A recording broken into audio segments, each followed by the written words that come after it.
Сайн байцгаана уу? Та бүхэнд өнөөдрийн мэндийг хүргье. Та жаргалтай байна уу? 8 дугаар хичээлийг эхлэхэд бэлэн боллоо. За бүгдээ 8 дугаар хичээлийг эхлэхээс өмнө 7 дугаар хичээлээ санацгаая. За бид 7 дугаар хичээлээс эхлүүлээд 3 дугаар том бүлэг буюу өсөж төлөвлөсөн хэрэгсчин болохын тулд бид ямар байх ёстой вэ талаар одоо суралцж байгаа тийм үү? За тэгвэл 7 дугаар хичээл дээр авралыг авсан итгэгч нь залбирлын хариултаа авдаг гэсэн талаар бид үзсэн. Тэгвэл бид яагаад залбирх ёстой? Тэ яг тэр талаар бид нар үзсэн байгаа. Тэгээд бид нар хизээ залбирх хэрэгтэй вэ гэдэг талаар үзсэн. Тэгээд бас яаж залбирх ёстой аргаа бид нар бас мэддэггүй тийм учраас тэр талаар бас суралцсан байгаа. За тэгээд залбирлын хариултаа авахд бас даган мөрдөх зүйлүүд гэж байдаг гэсэн. За өнгөрсөн 7 хоногт та яг залбирлынхаа хариултыг авсан гэж итгэж байна. Бурхан yes гэдэг хариултыг өгсөн байж болно. No гэж байж болно. Эсвэл wait хүлээгээрэй гэсэн хариулт өгсөн байж болно. Аль нь ч гэсэн Бурханы хүсэл байлаа гэмээр. За бүгдээ 8 дахь хичээлээ үздэцгээе. За тэгвэл өсөж төлөвлөсөн христчин болохын тулд саяны ярьсан сэдвийн дагуу эзний өмнө залбирах хэрэгтэй. Тэгэхгүй л бид нар өсөж төлөвшөж чадахгүй гэсэн.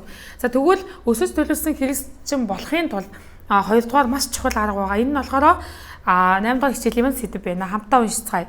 Авралыг авсан итгэгч нь өгөн дуулууртай амьдралаар амьдрах хэрэгтэй гэсэн талаар үзсэн тийм үү? За тэгвэл хамтдаа эхлэл хэсгийг хамтдаа уншицгаая. За ариун сүнс нь авралыг авсан бүхий л хүмүүсийн амьдралыг удирдах байдаг. Христэд итгэгч нар бүтлгүүдэж алдгийн шалтгаан нь ариун сүнсний өгөн дуулуургүй байдгаас юм аа. Тийм учраас сэтгэлийн амьдралын гол зөв нь Бурхны үгэнд дуулууртай байх явдал юм аа. Энэ нь Бурхны үгийг тэмдэглэсэн ариун Библи юм аа. За Библи нь Бурхантай уулзсан авралыг авсан итгэсэн хүмүүсийг бүрэн төгс болгож өгөхийн тулд ёроолыг эдлүүлэхийн тулд бичигдсэн номоо гэж хэлсэн. Тийм учраас Библийг уншиж суралцсанаар Бурхны үгэнд дуулууртай байж чаднаа гэж. За энэ дэлхийг Бурхан юугаараа бүтээсэн бэ гэвэл энэ дэлхийг Бурхан үгээрээ бүтээсэн байна. Тэр үгээр дамжуулаад энэ дэлхий бий болсон гэсэн. За бидний Христэд итгэхээс өмнө амьдралын эзэн би өөрөө байсан. Гэтэл итгэсээс хойш амьдралын эзэн маань Иесус Христ болсон тийм үү? За тэгвэл өнөөдөр бол маш чухал хичээл үзэж байна. Та бүр зүг сэтгэлээ зориулаад маш сайн сонсоорой гэж үзэж байна. За тэгвэл өнөөдрийн маш чухал үгөө уншицгаая. Иохан 7:17 дугаар ишлэлээр хэрв хэн нэг нь түүний хүслийг үйлдэхийг хүсэж байвал тэр нь энэ сургаал Бурханаас ирсэн үү? Эсвэл би өөрөө ярьж байна уу гэдгийг мэднэ гэсэн байна. За тэгвэл өнөөдрийн хичээлийн бүчэлд орцгоё. За том 1. За энэ дээр юу гэж хэлж байгаа вэ? Авралыг авсан итгэгч нь үгээр удирдамжийг авдаг гэж байна. За бид нар үгээр удирдамжийг авахгүйгээр өөр удирдамж авагдаад ингээ явна гэж нь бол хэцүү гэсэн. За тэгвэл авралыг авсан итгэгч нь Есүсийн үгийг сонссон удирдамжийг авдаг гэж байна. За авралыг авсан итгэгч хүн л Есүсийн үгийг сонсож яг удирдамжийг авч амьдрч чаддаг. За үүнтэй холбоотой нэг ишлэл байна л да. Миний хонин сүрэг дууг минь сонсдог. Би тэднийг мэддэг бөгөөд тэд намайг дагдаг юм а гэсэн ишлэл байна. Тэр Есүс бол өөрөө Бурхны үг гэж хэлсэн тийм үү? За тэгвэл үг болсон Есүс одоо ч гэсэн бидний дотор өөрөө оршиж идэг. Одоо ч гэсэн тантай хамт байна гэсэн үг байхгүй юу? За тэгвэл хоёрт нь авралыг авсан итгэгч нь үгээр удирдамжийг авах хоёрдугаар арга нь болохоор итгэл нь Бурхны үгийг сонсоход бий болдог гэж байна. За миний бас дуртай ишлэл байгаа. Энэ юу вэ гэхээр Ром 10:17 иймээс итгэл нь сонсох нь Христийн үгээр ивдэгэ гэсэн ишлэл байгаа. За бид нар ялангуяа эмэгтэй хүмүүстэй сонссон зүйлдээ маш хурдан итгэдэг тий. За бид нар ч гэсэндээ ингээд сонсоол за энэ бүтээгдэхүүн гоё гэж штэ гэж сонсох юм бол за тэрийг авч хэрэглэх гэлээдэг. Яг тэрэн шиг бид нар Бурхны үгийг сонсох тусам бидний итгэл илүү өсчөөдөг гэсэн үг байхгүй. Тэгээд Бурхны үгэнд бидний амьдралыг бүр өөрчлөх тэр хүч чадал их мэдлэн байдаг гэсэн үг. За тэгвэл үгээр бид нар удирдамжийг авахын тулд гуравт нь Бурхны үг болсон. Бурхны үг бол ерөөсөө сүнсний хоол гэсэн үг. За танаас нэг асуулт асууя л та. Ер нь та хоолгүй хэр удаан байж чадах вэ? За миний бодлоор хоолгүй бол ер нь бол нэг хэцүү байдаг. Тэгэхээр хоолгүй яг ингээ 2-3 хоног яваад болно л тоо. Гэтэ би сүлдаал, ядраал тий. Яг тэрний шиг бид сүнсний хоолоо Бурхны үг болсон сүнсний хоолыг идэхгүй байх юм бол бидний сүнс өвчлөдөг. Тэгээ Бурхнаас холдож эхэлдэг гэсэн. За энэтэй холбоотой ишлэл байна. За үгийн цэвэр сүг нэлэх хүүхдүүд адил хүсэн тэмүүл.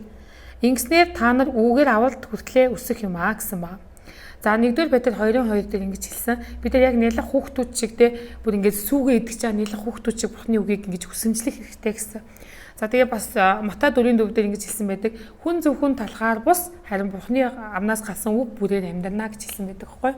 Тэгэхээр сайн хэлсэн шүү дээ. Бид нар Бурхны авралыг авсан юм бол бид нар яг үгээр удирдамжийг авдаг. Саяны аргуудаар үгээр удирдамжийг авдаг гэсэн. Тэгвэл хоёр дахь том одоо сэдвүүдэд орё л доо. Бурхны үгийг тэмдэглэсэн Библи нь ямар ном юм болоо?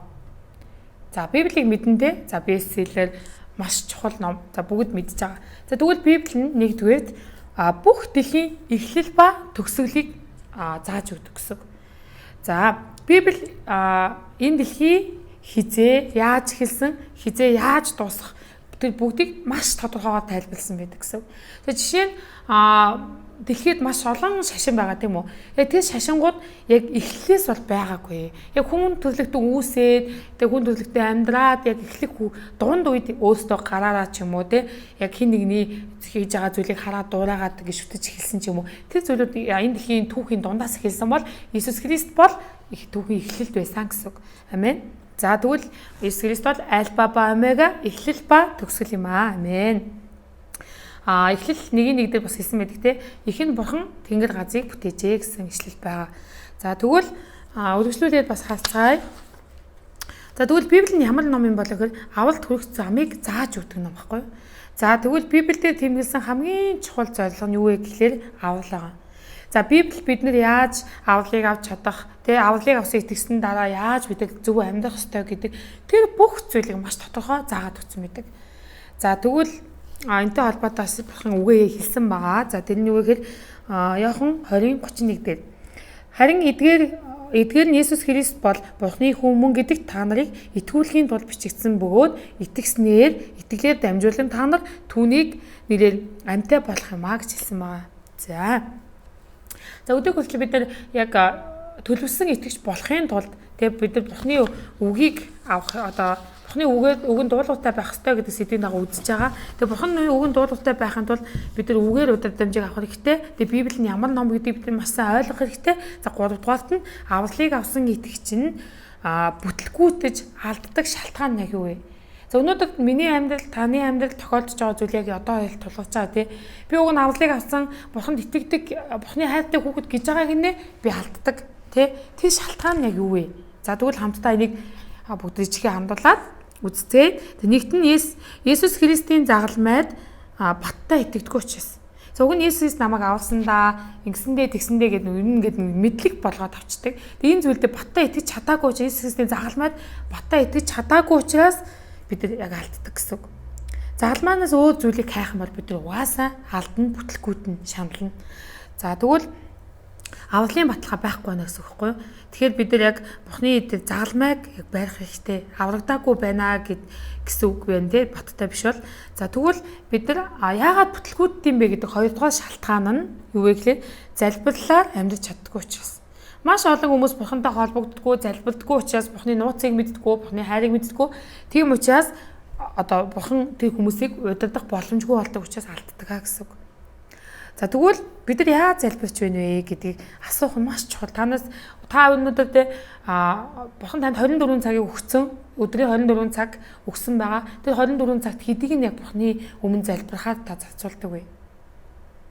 Тэгээд яг энэ зүйлээ таас хэрэгжүүлж бодоод өөрийгөө бас тасгалжуулах хэрэгтэй. Миний хувьд энэ дээр бас гихчил ярих юм бол би чинь 2018 оноос ерөнхийдөө бол яг бурхны өмнө бас залбирч эхэлсэн. Тэгээд өмнө нь бол ингээд Христ итгэдэг гэл маш олон жил 10-аад жил явсан. Гэхдээ тэр нь бол яг ямарч нөлөөгүй, ямарч өсөлтгүй байсан. Яагаад гэвэл үг ба залбирал гэдэг зүйл миний амьдралд хийж байгаагүй учраас би 10 хэдэн жил явсан мөртлөө Библийг ганц удаа уншиж үзээгүй. Тэгээд би хамгийн анх Библийг бүр уншихдаа юу гэж уншиж байсан бэ гэхлээр бүр ингээд ажилдаа явбал орой их намайг хинч уншиж гээгүйсэн ч гэсэн уншдаг. Тэгээд өвлж байсан, зунж байсан. Нэг жилийн турш би яг ингээд тасралтгүй үгнээс уншсан. Заримдаа ойлгодог үе байгаа, заримдаа ойлгохгүй үе байгаа. Ядарч байсан ч гэсэн заавал би унших ёстой гэж сэтгэлээр ингээд ягаад ч бурхан намайг удирдсан учраас би ингээд уншсан. Тэгээд Библийг уншаад дуусны дараа яг бурхан надад ингээд нууцаа илчилж эхэлсэн. Тэгээд миний итгэл өсч эхэлсэн байхгүй. Тэгэхээр та бүхэн яг ингээд хувьчилсан бурхантай харилцаа, үг ба залбирал байх хэрэгтэй. Тэгвэл яагаад бид нар бас алдаад байна? Бид нар яагаад ингэ бүтлгүүтээр байна гэхээр гуравт нь зовлон зүдгүүр донд бурхны хүсэл байдаг гэдэгт итгэдэггүй. Зовлон зүдгүүргүй байхад бол хинч гоё итгээд явж чаддаг. Өөста бурхан халелуя амен гэл те явдаг. Тэг яг миний амьдралд зовлон нөгөө асуудал гэдэг зүйл ирэнгүүт шал өөр зүйлийг хайж эхэлдэг. Тэгээд энэ нь болохоор биднийг бас алддаг, одоо итгэдэггүй учраас бидний алддаг бас шалтгаан байх нэ гэсэн. За солилтын дунд л бид итгэлийн замаар яг алхах хэрэгтэй. Яг энэ хүнд хэцүү үедээ бид итгэлээрээ явах ёстой байтал ихэнх хүмүүс орхидог. За тэгэл асуудал гарав шууд ганхаал те ер нь бурхан байд юм уу байдгүй юм уу ер нь энэ ингээл гомдлол хин нэгнээс алдааг хайгаад эхэлдэг. Энэ нь бол яг итгэлгүй байдлыг хэлж байна гэсэн үг байхгүй юу? Тэгээ бүгд хамтдаа илүү залбираад хамтдаа илүү ялцгаая амин. За тэгээд ер нь бол ингээд одоо миний итгэлийн амьдралаар ингээд явж байгаа итгэлийн амьдралаа харах юм бол миний амьдралд бас унц хөрмөөл зүйлүүд аюу олон байдаг. Тэгээд ингээд хүмүүс харахаар ингээд нэг л инээгээд ингээд явж байгаа юм шиг боловч яг цаанаа ингээд бас туулаад явж байгаа яг ингээд зүйлүүд олон байдаг хгүй. Яг тэр ингээд хэцүү ирэнгүүд ингээд аюу гомдлцохгүй л угаас аюу хэцүү тэгээд ингээд хаяа авчмаар бүх зүйлээс буугаад өгч мэдрэмж төрдөг. Гэтэ энийг ялах юм бол энэний цаана маш том өрөөл байд юм аа. Тийм учраас танд одоо ям магадгүй гэр бүлт чинь санхүүд чинь тий янз бүрийн асуудал байгаа. Гэхдээ бурхан яг энэ үед чинь үргэлж хамт байгаа гэдэгт баталаа амин. За дөрөвт нь яагаад бид бас бүтлгүү дээр байна? Яагаад бид нар алдаад байна гэхээр алдаа болон гим нүглээ давтдаг учраас гэж байгаа. За зэмлэл шийдэлийг авсан мөртлөө дахин давтаал гэдэг тий. За жишээ нь одоо хүүхдүүдтэй миний буруу хичээл дахиад нөгөө буруугаа ингэ хийгээл ивэл энэ чинь ямар ч гимшил биш болчихж байгаа байхгүй.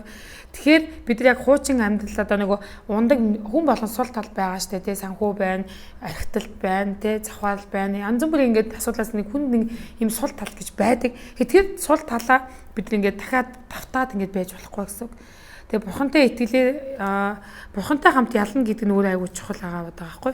Тэгээ та одоо яг энэ цаг үед бодоосаа гэж яг энэ хамааг унагадаг сул тал нь юу юм болоо гэд.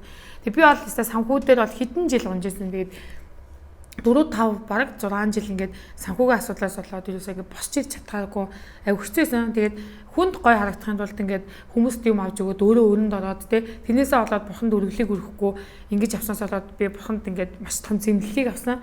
Тэгээд дахиж сэргэж бурхан хайртай охин минь чи гимшээд ирвүү гэж хизээж хүлээж аваагүй.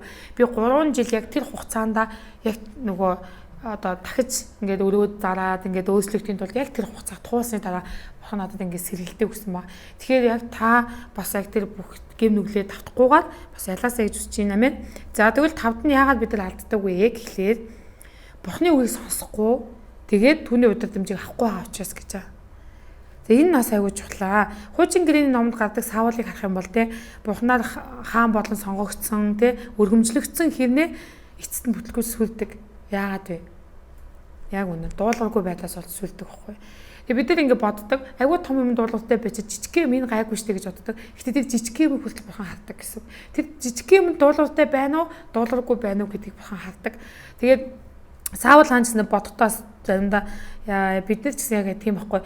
Саул тэ мянган ингээл тахлыг өргөхгүй л ингээм бол бурхан баярлна гэл тэгтэл бурхан хэлсэндээ чиний мянган шатаалт тахлаас илүү би дуулууртай байдлыг таалт юмаа гэж бурхан хэлсэн. Тэгэхээр таны яг юу ингээл бурханд ингээ өгөхгүй л нэг бусармаг зүйл хийчихэл бурханд ингээ өргөж байгаа юм шиг дүр хэсэж байгааг хүртэл бурхан мэддэг гэсэн үг байхгүй. Тэгэхээр дуулууртай байцгаая амин. Дуулууртай байдал гэдэг бол маш хэцүү. Тэгээ хүмүүсээс асуугаад дуулууртай байх амархан уу хэцүү юу гэхээр хүмүүс амархан гэж хариулдаг байхгүй. Маш хэцүү.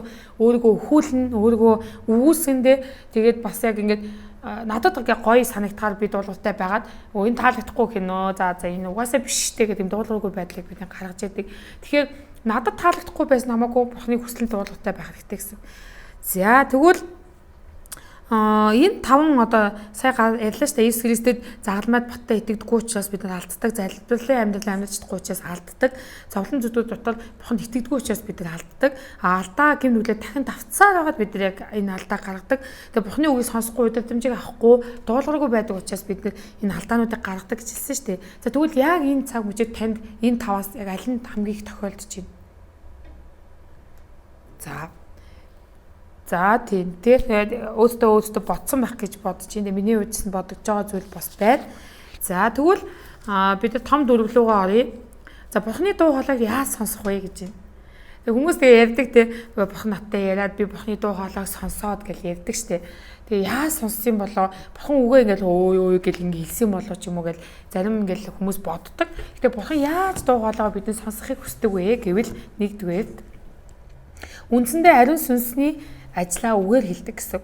За тэгвэл энэ дэлхий дээр 2 дуу хоолой байгаа байхгүй. Тэг хүмүүс андуурдаг. Тэр 2 дуу хоолой нэг ялгаагүй юм шиг ингээд мэдрэмжийг өгдөг.